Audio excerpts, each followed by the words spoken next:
Dan kita lanjut ke acara selanjutnya, diskusi ya. Ada buku yang sudah dan moderatornya sudah datang, Mas Asep. Ini adalah salah satu penanda juga dari proses panjangnya Cak Mahfud, dan saya pikir nanti teman-teman bisa ngobrol-ngobrol bareng, konsepnya santai-santai gitu. Dan selanjutnya waktu dan tempat saya persilahkan untuk Mas Asep sama Cak Mahfud untuk bisa diskusi, ngobrol bareng, dan teman-teman bisa sembari menikmati hidangan yang telah disediakan.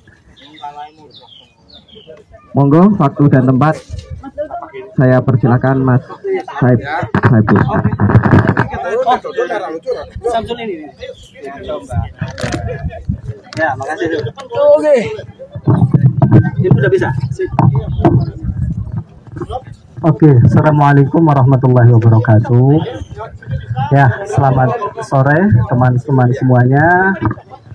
Selamat datang di acara yang baru kali ini satu-satunya gitu ya, menyandingkan antara resepsi dengan diskusi. Ya, tadi sudah ada ular-ular, ada khotbah nikah, ada wali nikah juga tadi dari Mas Iqbal gitu, wakili keluarga. Dari Pak Dodo nih. Kemudian ada testimoni dari Mas Iqbal, bagaimana pertemanan dengan Cak Mahfud. Dan untuk ketemu pertama ya Gigi, salah satu sudah pernah yuk, sudah pernah basa-basi dia kali aku bisa opo soalnya. Oke, sore hari ini saya mengenakan kaos kuning, dan ini mengingatkan Cak Mahfud pada era Orde Baru katanya. Dan sebagian besar lagu-lagu yang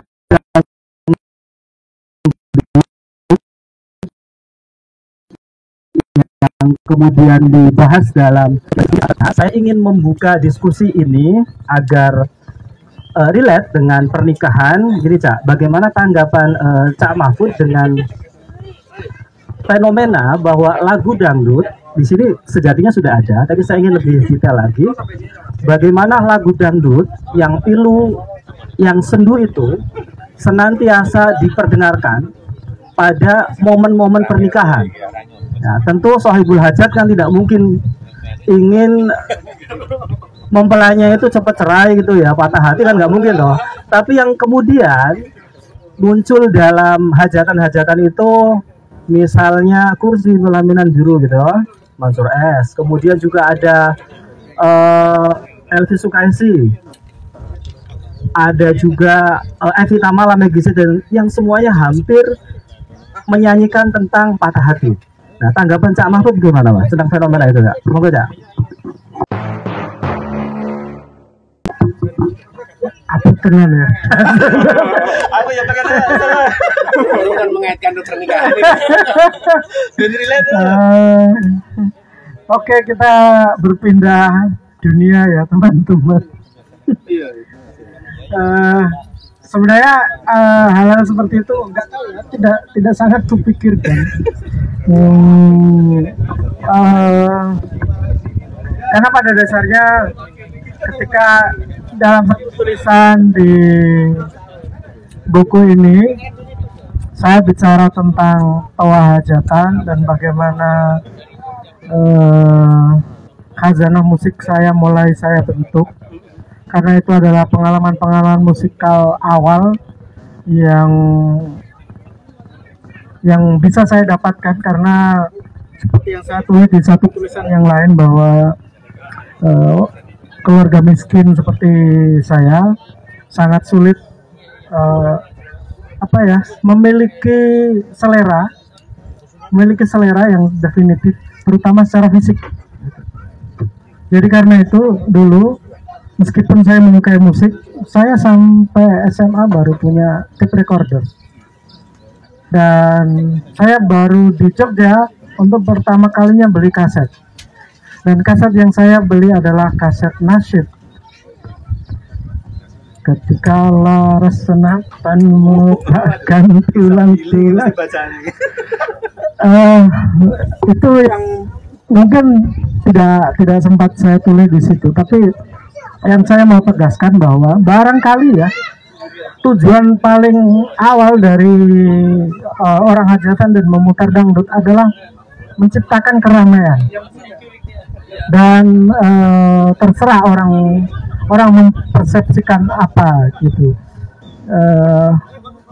Bahwa kemudian yang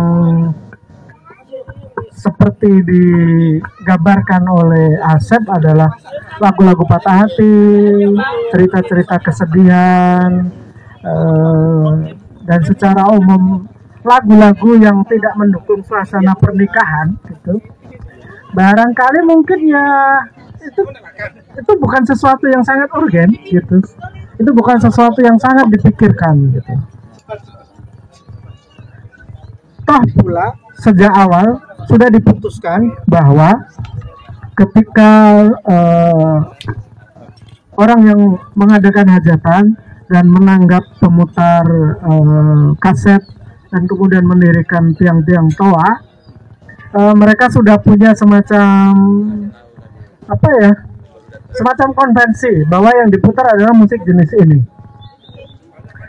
dan musik jenis seperti itu barangkali mungkin yang punya akses adalah si pemutar saja.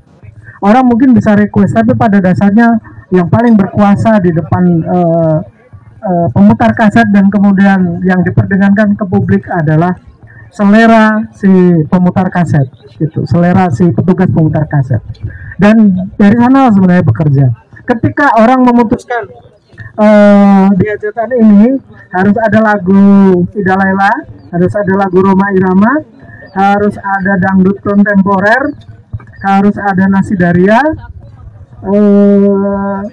ludruk barangkali, cerita ludruk, ya pada akhirnya semua itu kemudian secara tidak sengaja keluar gitu, dan dia bahkan tidak berrelasi secara langsung dengan apa yang terjadi secara real di entah itu di hajatan atau pernikahan gitu. Bahwa orang bisa sangat berbahagia mengadakan acara pernikahan, tapi yang diputar adalah Iis Dahlia misalnya, yang semua lagunya adalah ratapan.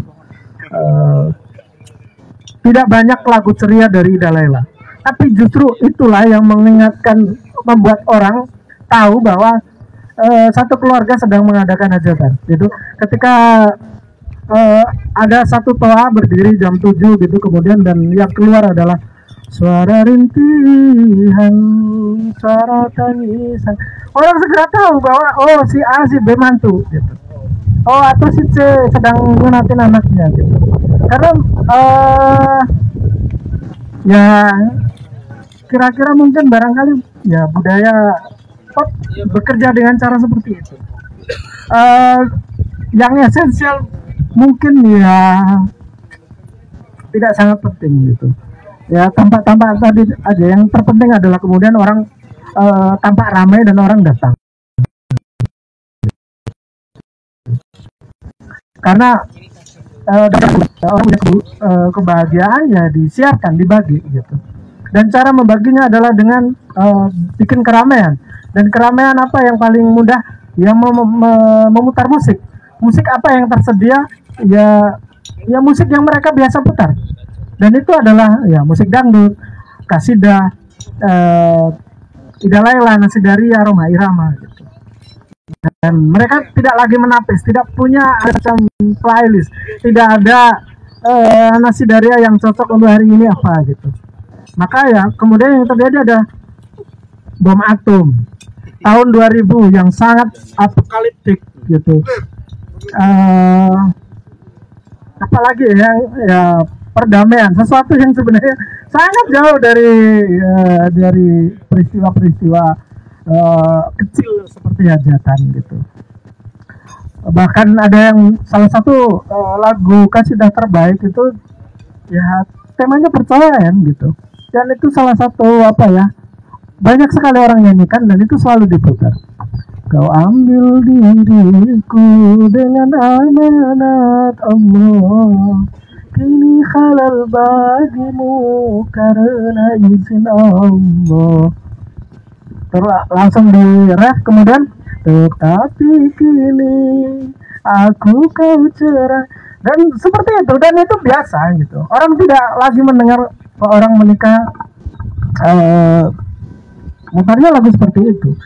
bahkan seingat saya ada satu peristiwa yang bikin saya ketawa ketika saya mengiringi seorang sepupu menikah di satu tempat dekat dengan kota Lamongan.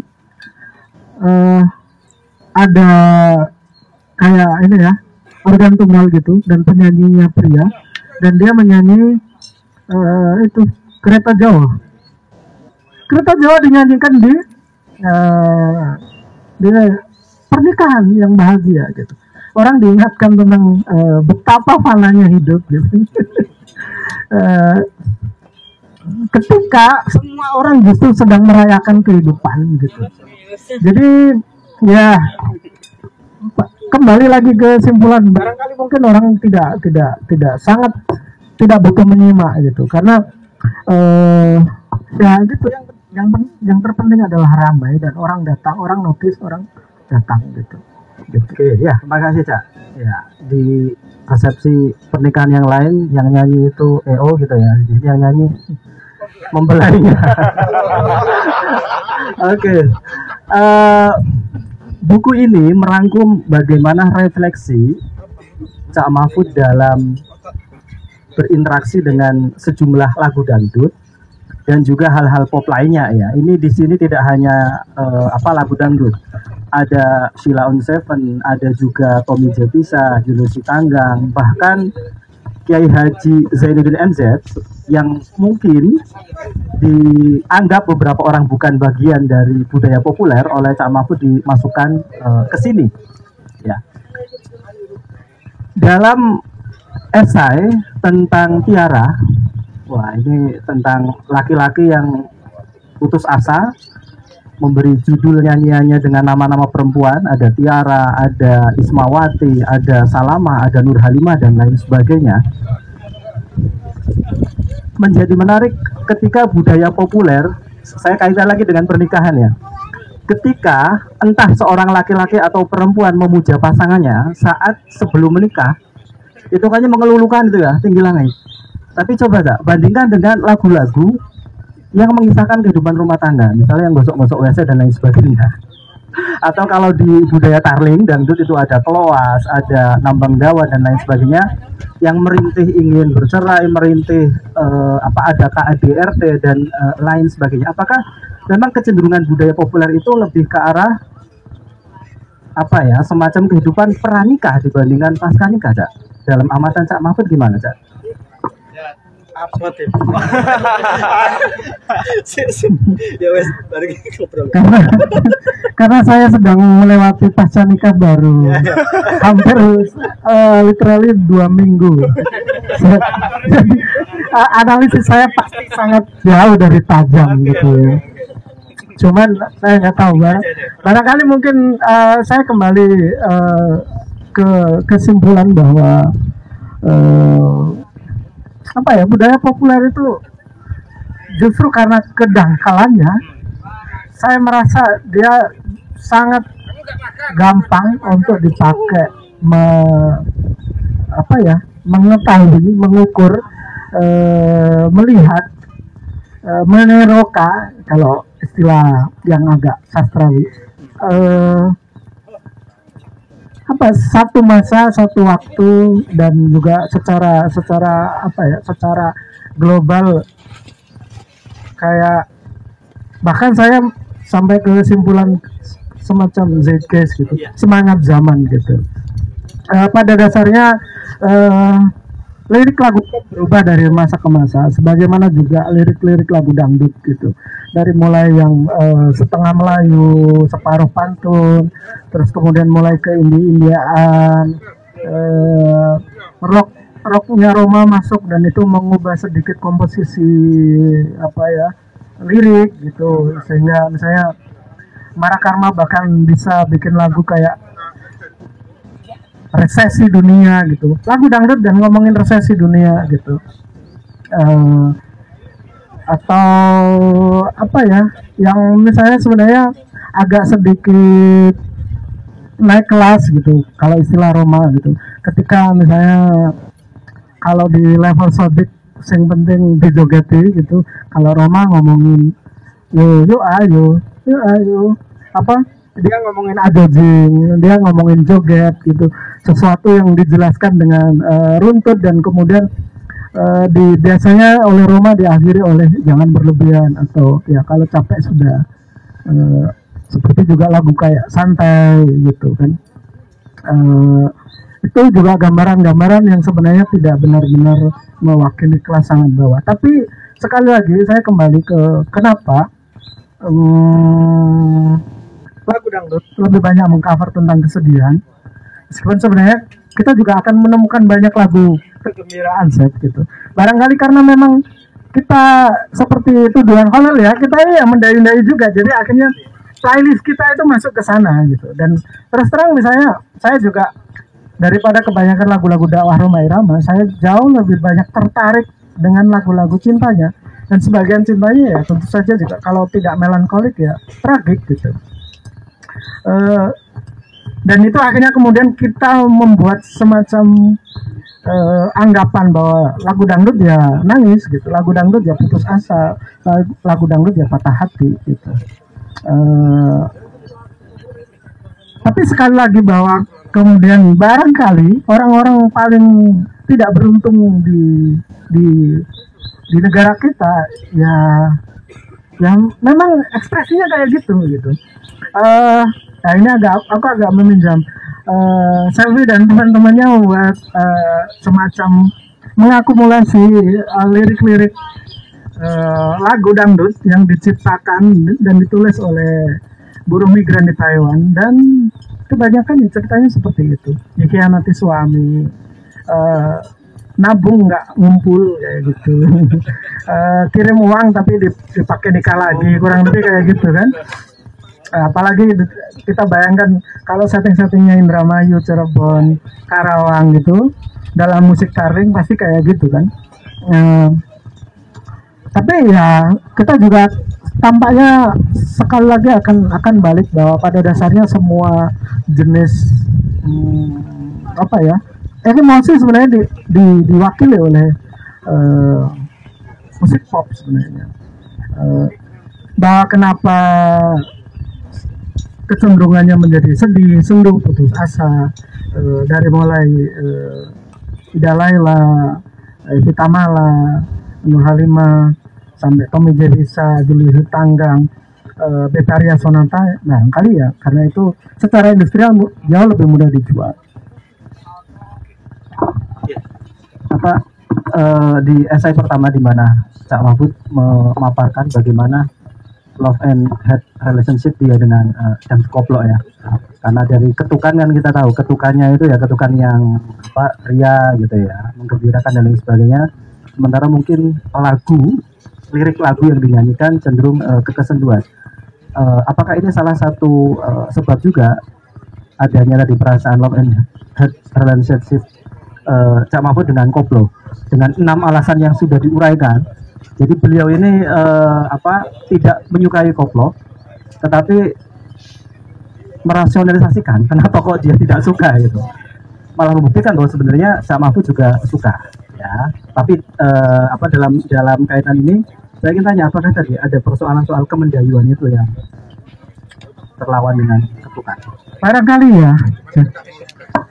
Lagu-lagu terbaik dangdut yang saya sukai misalnya ya lagu-lagu sendu gitu. Nostalgianya Rhoma Irama itu punya playlist lah kira-kira.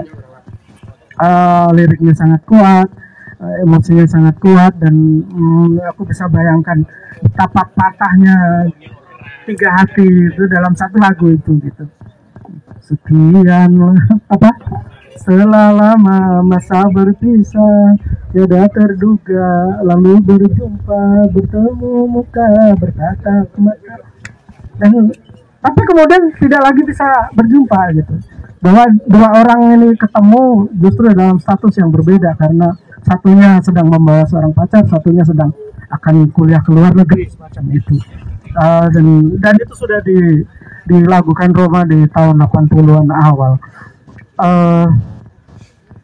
Dan barangkali karena idealisasi atas lagu-lagu seperti itu, ketika kemudian semua lagu seperti itu dikoplo, tinggal yang tersisa adalah kegembiraan gitu loh.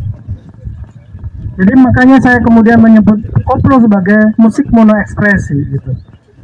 Pada dasarnya tidak ada lagi kesedihan gitu. Kesedihan ya dijogeti gitu. Meskipun katakanlah saya punya semacam padanan gitu. Di India itu ada namanya musik Bhangra. Musik Bhangra itu sangat dominan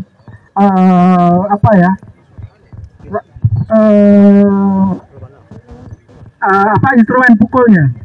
Gendang dol itu yang namanya gendang dol itu yang dipukul dengan kayak rotan gitu, mewarnai musiknya sangat luar biasa. Dan satu lagi adalah instrumen tiup yang sangat memekakan kayak trombon gitu, kayak karena dia mengambil sebagian dari drum band dari musik militer.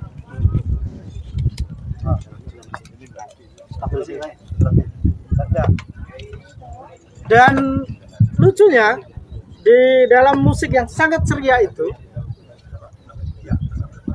di Bhangra tidak kurang lagu-lagu yang menggambarkan kesedihan sebenarnya.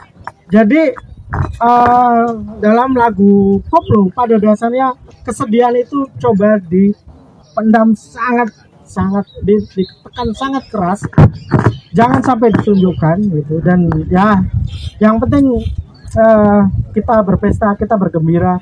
Barangkali mungkin dalam dalam cara yang jauh lebih akurat adalah kita mabuk saja, karena itu kita mendapat kata koplo pada dangdut koplo gitu.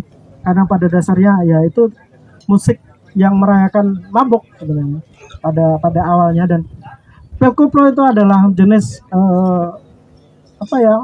sesuatu yang memabukkan dan murah gitu. Saya sudah mendengar itu, mendengar ya,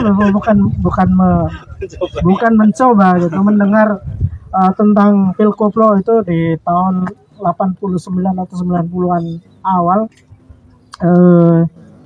di pantai-pantai kecil tempat ikan-ikan dilelang itu seperti Brondong, Paciran, Karangagung, di daerah Pantura antara Rembang hingga Surabaya hingga Pasuruan. Dan ya sekali lagi bahwa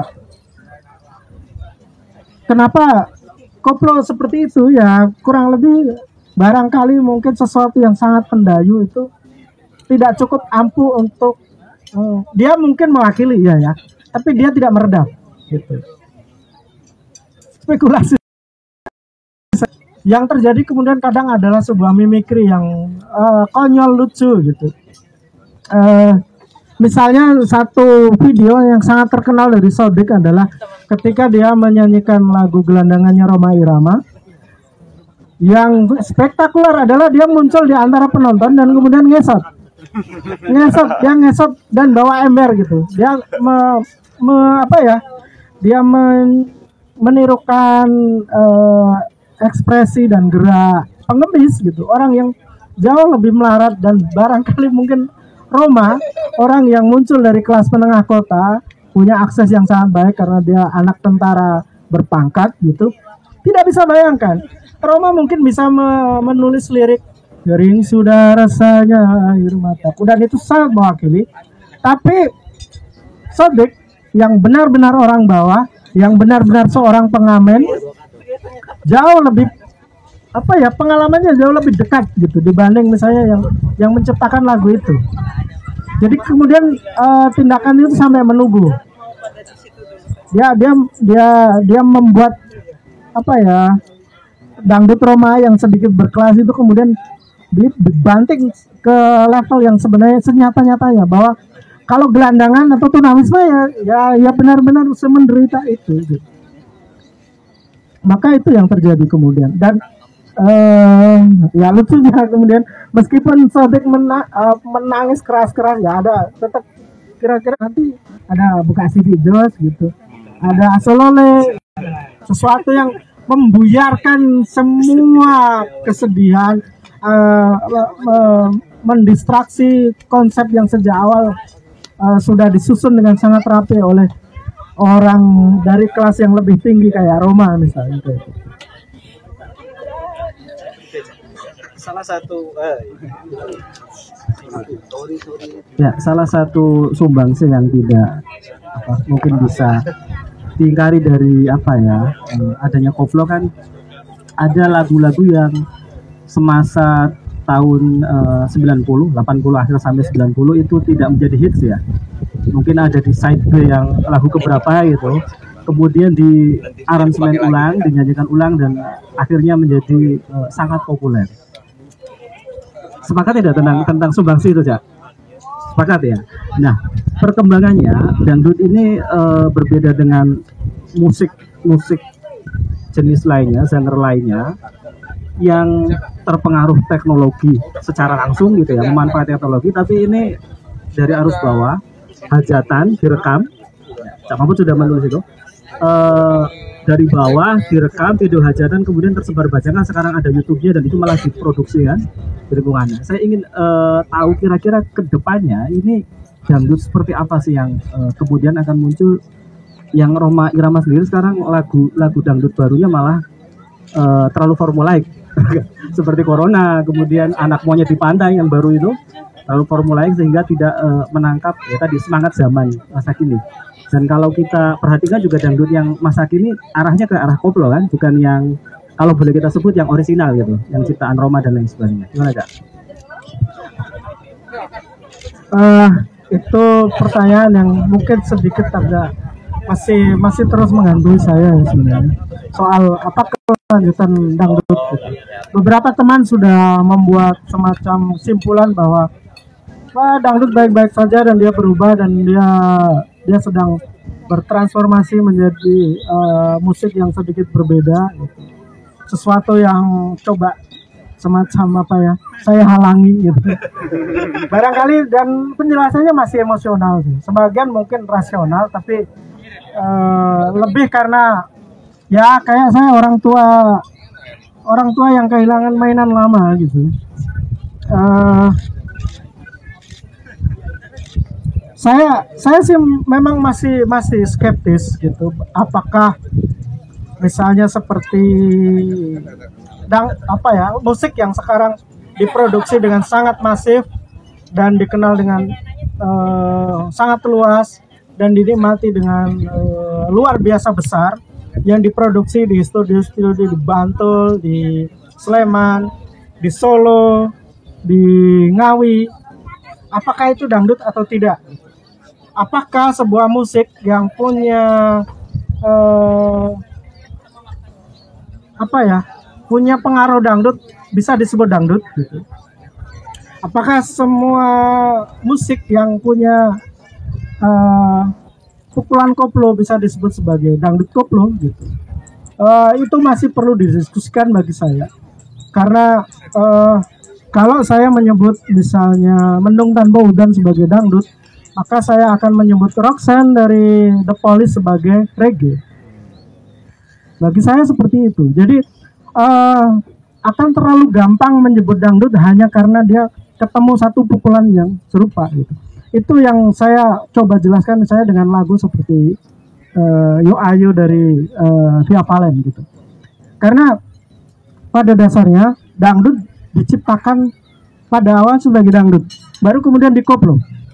Kenapa ada dangdut koplo? Karena sebenarnya adalah dangdut yang dikoplo. Kenapa ada musik yang tidak dangdut kemudian bisa menjadi dangdut koplo? Karena dia dimainkan oleh band dangdut, dinyanyikan oleh penyanyi dangdut, dan dikoplo. Gimana kalau sebuah musik yang tidak dangdut dinyanyikan oleh penyanyi yang bukan dangdut, kemudian dikoplo? Apakah dia disebut sebagai dangdut koplo? Kayak gitu. Kalau ada dangdut koplo, seharusnya ada pop koplo, ada jazz koplo, ada rock koplo. Final Countdown itu seharusnya rock koplo. Cuman yang nyanyi Inul gitu. Inul biasanya nyanyi dangdut, maka kemudian kita menemukan dalam satu sisi tertentu bahwa ya itu kemudian jadi dangdut koplo gitu. Si Irfan Pawaton itu jelas itu tembang Jawa kira-kira kayak gitu, dengan pinjaman yang kuat dari musik Arab misalnya ya, dan dia punya aksentuasi religius, tapi ketika dia dinyanyikan oleh Sadiq dengan cara nyanyinya yang dangdut dan kemudian diiringi dengan pukulan koplo, maka dia kemudian jadi syair tanpa waton yang dangdut koplo gitu. Ya, apakah ketika kemudian dia dinyanyikan oleh misalnya siapa ya? Ya saya sering menemukan bahwa misalnya kayak Yudika gitu, apakah dia ketika menyanyi judi itu adalah dia menyanyi dangdut gitu, atau justru sedang mempopkan atau merokan judi gitu, merokan dangdut gitu. Jadi diskusinya sebenarnya masih di situ. Saya masih terus mencoba menegosiasikan penjelasan baru itu gitu. Jadi kayaknya teman-teman di Michael dan kawan-kawan itu sudah kayak final gitu menyebut bahwa dangdut hari ini ya dangdut di Jogja gitu. Saya yang orang Pantura yang merasa bahwa dangdut sangat minor, sangat asing di Boston London ini, dan tiba-tiba menyaksikan Boston London jadi pusat dangdut, itu rasanya agak aneh gitu, agak saya tahu gitu, kurang rela gitu. Barangkali mungkin ini ya darah tiba kemudian satu tempat yang sangat kultural dominan selama ratusan tahun tiba-tiba kemudian mengambil sebuah kultur pinggiran. Kira-kira begitu. Saya punya banyak problematisasi atas itu. Jadi nggak tahu Ini sangat menonjol kata pop ya, kata populernya, tetapi yang disukai oleh Cak Mahfud dan terinternalisasi dalam diri Cak Mahfud itu adalah lagu yang tidak populer sebenarnya. Ini ya pilihan ideologis tentu. Nah, saya berpikir ini ideologis, tidak strategi, tapi memang kecenderungan beliau seperti itu. Bahkan ketika ada satu lagu, saya lupa judulnya apa, Rela ya, Inka Christi gitu, dia sukai begitu di koplokan yang akhirnya menjadi tidak rela gitu loh, seolah-olah rela itu yang harusnya Inka Christi dan yang original seperti itu. Nah sekarang kan muncul ya istilah tadi ya, bahwa dangdut orisinal gitu ya. Cak Mahfud selaku sepertinya penganut garis lembut ini bukan koplo, dengan istilah itu mengakar nggak sih dengan adanya istilah dangdut orisinal yang kemudian dilekatkan pada Mansur Mansur dan lain sebagainya, Cak? Itu juga problematis karena pada dasarnya dangdut jauh dari orisinal gitu. Apalagi kalau kita bicara misalnya kayak Mansur atau bahkan Roma ya, Roma dengan cerdik atau bahkan kadang licik ya, mengambil part-part gitarnya di Purple, Led Zeppelin, bahkan Pink Floyd yang mungkin orang tidak sempat dengar gitu, tiba-tiba ya, pernah dengar. Terus kemarin karena saya nulis 10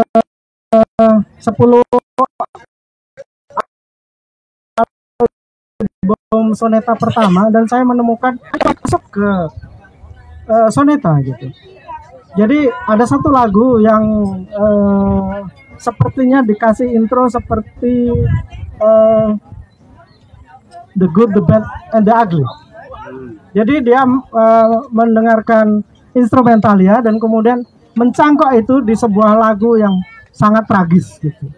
Barangkali mungkin kayak lolongan serigala di The Good, The Bad, and The Ugly itu persis dengan lagu yang ingin ingin dinyanyikan gitu. Jadi ngomongin dangdut orisinal mungkin bukan tidak tepat, tapi saya mau bilang bahwa dangdut memang asli Indonesia. dan itu dua hal yang berbeda. Jadi jelas dangdut hibrid gitu. Roma bahkan sendiri menteorikan asal-usul dangdut dengan satu lirik dalam lagunya bahwa ini musik Melayu berasal dari Delhi, lalu kena pengaruh dari Barat dan Hindi. Kasih iringan. Jadi bahkan Roma karena begitu besar keinginannya untuk menjelaskan diri dan musiknya, maka bahkan dia menyusun lirik yang menjelaskan itu. Lucunya, bahkan teori Roma itu tidak disepakati oleh Elvi. Dan itu digambarkan dengan sangat baik oleh Andrew Weintraub dalam Dangdut Stories gitu. Jadi Elvi menyebut bahwa dangdut itu pure musik India. Untuk beberapa hal sangat masuk akal klaimnya Elvi, karena banyak lagu-lagu yang dinyanyikan oleh Elvi di awal karir, juga Elvi dan Oma itu menjiplak.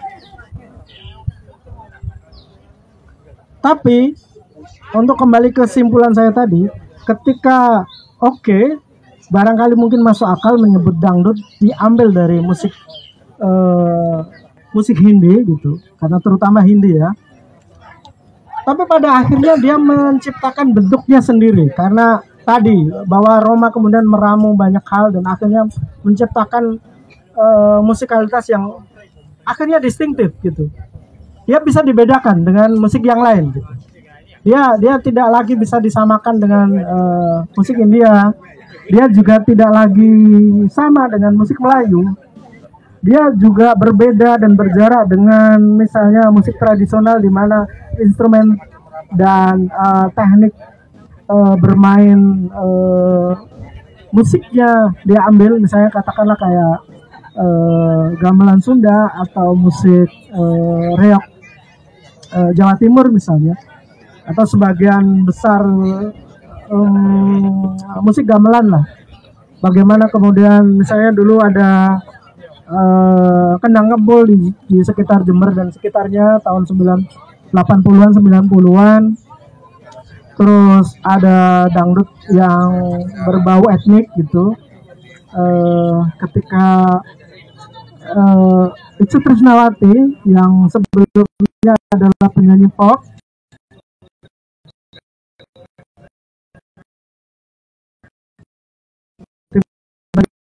dihilangkan.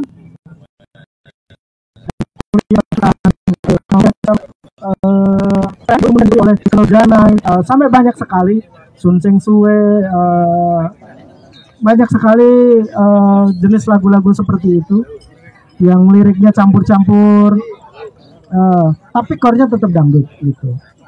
Sampai kemudian nanti kita sampai ke diskusi di mana karena musik dangdut begitu hibrid, teman-teman yang nanti kemudian mentahbiskan musik campur sari Jawa hari ini sebagai musik dangdut berikutnya itu mengambil ceruk dan menyusun argumennya di atas bahwa dangdut sangat plural, banyak sekali jenis dangdut, dan kemudian akhirnya kenapa tidak ada dangdut di Western London, kira-kira kayak gitu. Oke. Jadi ya begitulah sebenarnya. Kembali ke pertanyaan tadi, ya tidak ada dangdut orisinal, tapi ada dangdut. Dan barangkali mungkin kita butuh penjelasan lebih, karena selama ini berapa sih orang yang nulis dangdut sebelum buku ini, dan buku ini pun tidak disusun dengan ketekunan seorang sarjana tentu saja gitu. Sebagian adalah masokisme seorang penggemar yang putus asa gitu. Sebagian lagi saya sebut sebagai semacam residu dari kerja-kerja menulis novel saya. Karena biasanya saya agak produktif menulis non-fiksi dangdut atau musik India atau film India. Biasanya ketika saya tidak dalam proyek menulis atau dalam fase kayak lagi baca, banyak mendengar musik, banyak penonton film gitu, dan kemudian saya menulis. Jadi maka Ya itu tadi tidak masih banyak hal yang perlu dijelaskan gitu. Dan seharusnya beberapa kesimpulan perlu ditinjau ulang, termasuk apakah satu-satunya teori yang benar adalah dari Roma atau dari Elfi gitu, atau ya jangan-jangan banyak orang yang mencoba mendelegitimasi, karena saya kira itu juga ada semacam upaya seperti itu, bahwa ada beberapa orang tidak menyukai, saya pikir dangdut diidentifikasi dengan Roma yang klerik, yang fanatik, yang Islamis gitu. Ada orang yang mungkin ingin berdangdut tapi yang pesta-pesta, yang minum-minum, dan dia ingin dipisahkan dari seorang fanatik seperti Roma misalnya. Dan karena itu ada upaya untuk menjadikan Inul misalnya sebagai simbol perlawanan. Ya meskipun sebagian besar ya lagu yang dinyanyikan Inul adalah diciptakan oleh orang-orang yang dilawannya gitu. Kurang lebih seperti itu. Ya, makasih Cak. Meskipun ini tadi diakui oleh Cak Mahfud ya, ada banyak residu, tapi percayalah residu itu buangan-buangan dari mungkin riset yang dia lakukan, keresahan-keresahan yang dirasakan oleh Cak Mahfud itu disusun dengan sangat rapi, kemudian juga ada banyak humor yang diselipkan oleh Cak Mahfud ketika menulis hal-hal yang terkait dengan dangdut dan juga budaya pop lainnya.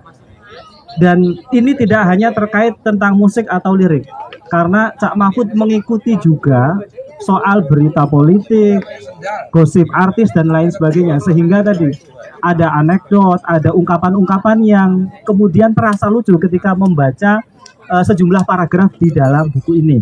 Ya, pertanyaan terakhir dari saya sebelum nanti teman-teman akan bertanya, Cak, ini terkait dengan agak sensitif ya. Sekarang peran Orde Baru nih.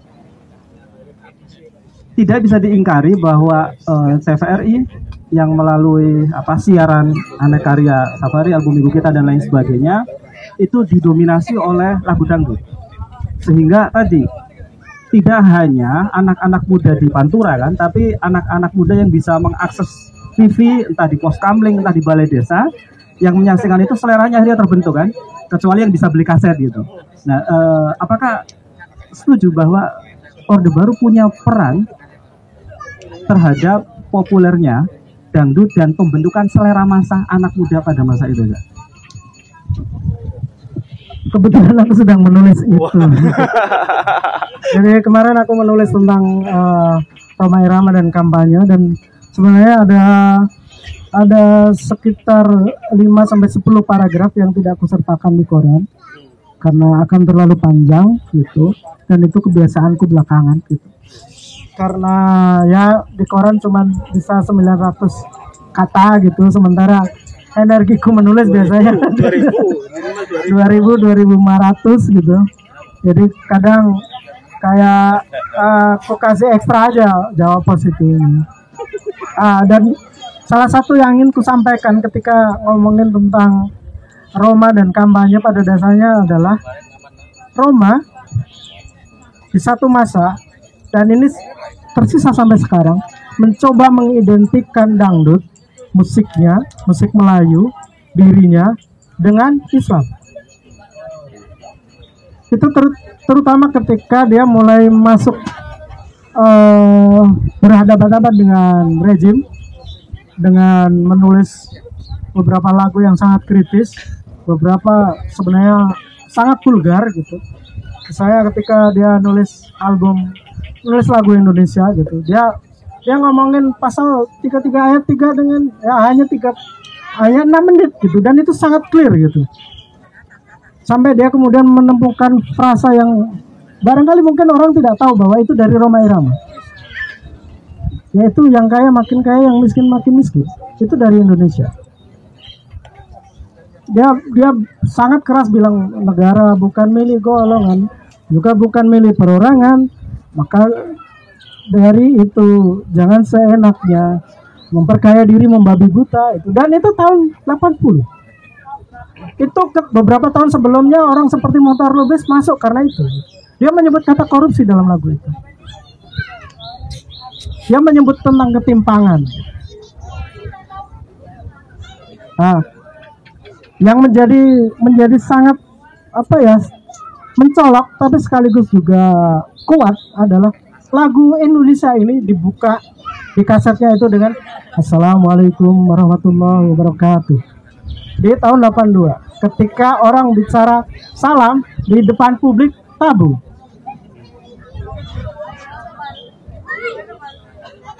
Dia kemudian bicara menyitir baldatun thayyibatun warabun ghafur dan kemudian menyanyi Indonesia yang disebutnya bahwa undang-undang yang sangat bagus itu gagal gitu.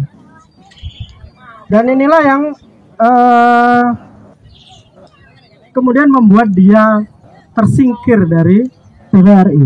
Sementara TVRI adalah satu-satunya akses terhadap lagu Roma bagi orang yang tidak bisa datang ke konser, dan itu kan konser-konser itu selalu harus diadakan di tempat yang luas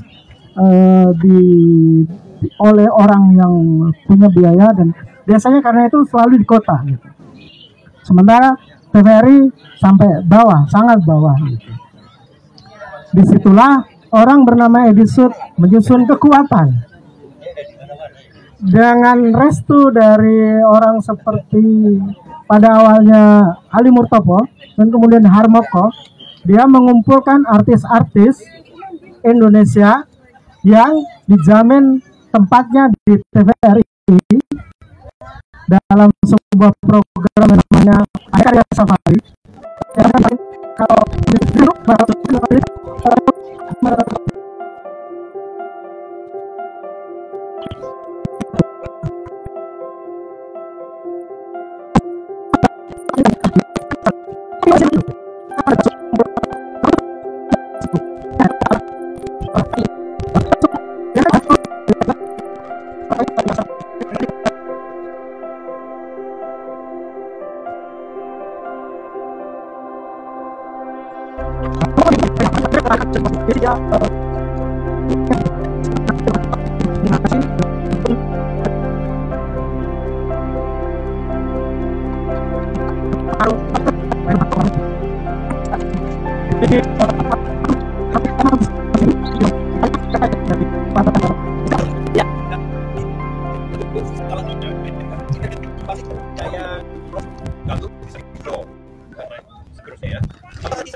mungkin sudah dikatakan sebelumnya, tapi dari sini seperti apa?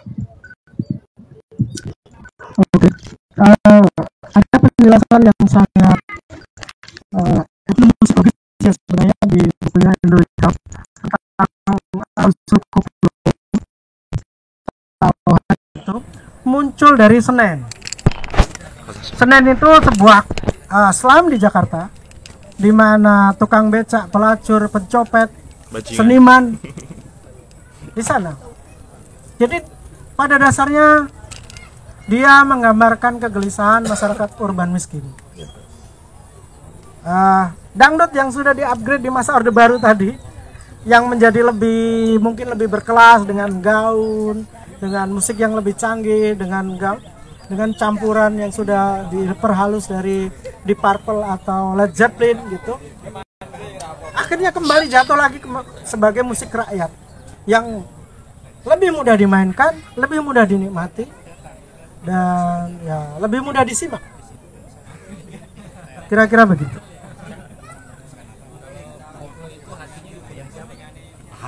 Kekayaan intelektual. Orang masih mendebat apakah jangan-jangan koplo itu folk. Dan kalau folk ya tidak kita tidak ngomongin haki gitu. Masalahnya sebagian artis koplo kaya karena mungkin dia menyanyikan lagu orang lain, itu yang agak-agak enak kan gitu.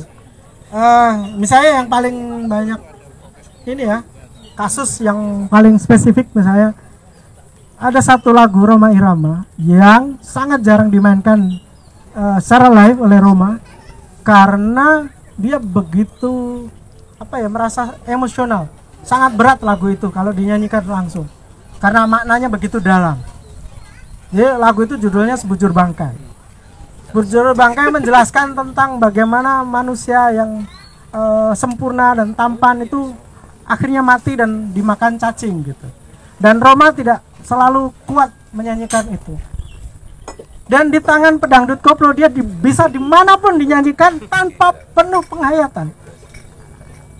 Jadi ketika ngomongin tentang jasad yang dimakan cacing dan kecoa di kuburan itu, ya dengan ekspresi cengengesan gitu. Dan saya pikir sebagai orang yang berkreasi menciptakan sesuatu, saya sulit membayangkan apa yang saya ciptakan kemudian terdistorsi begitu rupa gitu. Jadi karena itu kemudian dia banyak problem di sana sebenarnya. Begitu. Oke. Ya, Gus.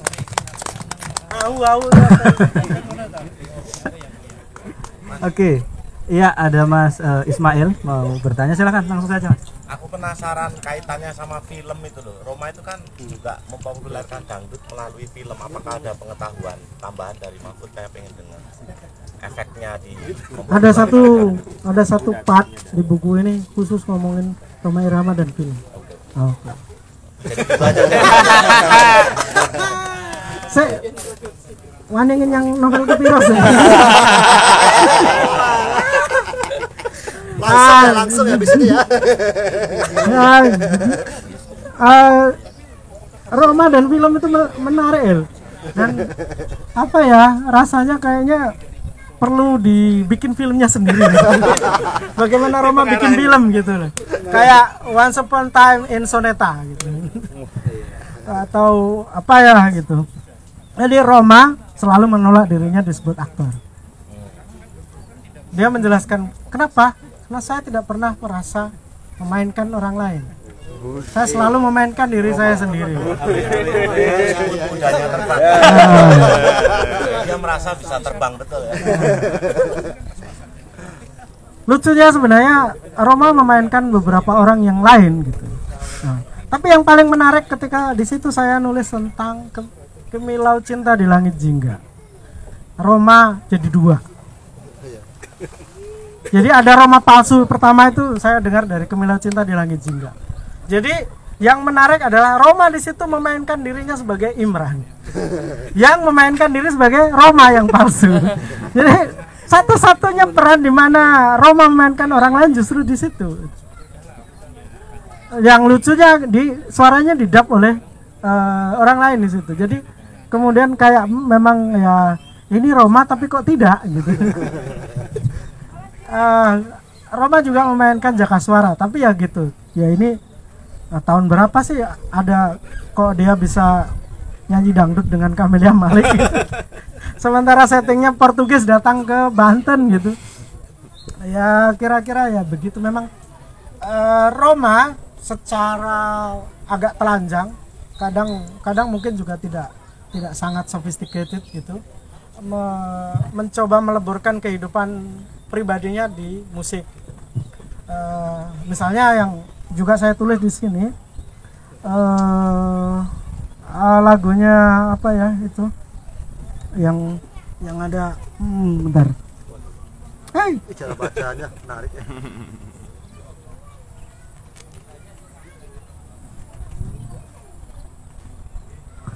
Perjuangan dan Doa.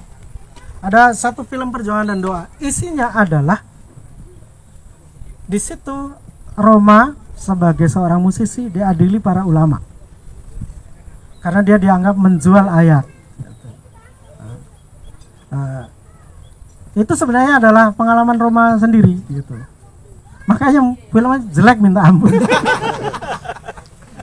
Jadi saya tulis di situ filmnya nggak ada yang menarik gitu. Kecuali sedikit ketika kemudian dia punya love interest gitu, namanya dimainkan oleh Rika. Rika ini punya bapak yang pemabuk. Lucunya mabuknya pakai bir bintang gitu. Dan dia mengerikan betul karena yang main Widi Mokhtar gitu. Dan Widi Mokhtar di satu sekuen itu punya dialog yang sangat menarik dan nanti disukai oleh para pembenci Roma. Aku hanya minum, aku hanya merusak diriku. Sementara kamu menjual ayat-ayat Tuhan.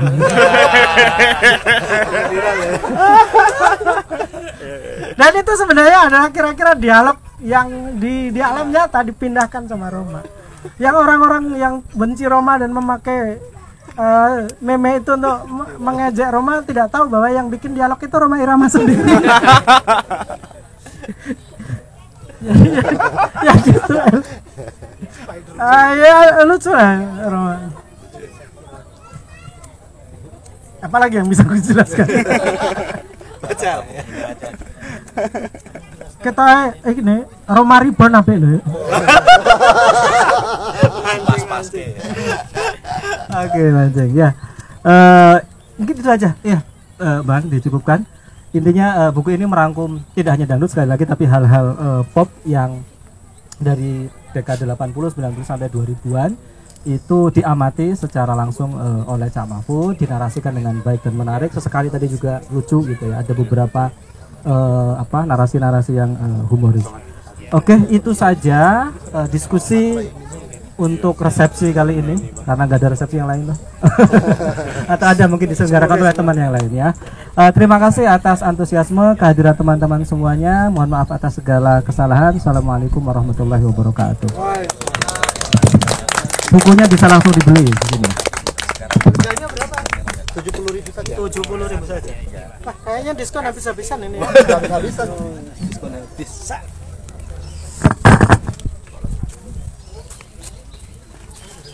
Melayani tamu soalnya.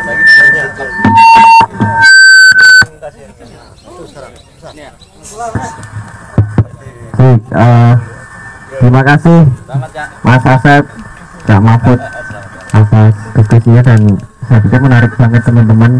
Kita tepuk tangannya sekali lagi teman-teman untuk kita semua yang telah berpartisipasi pada acara sore hari ini.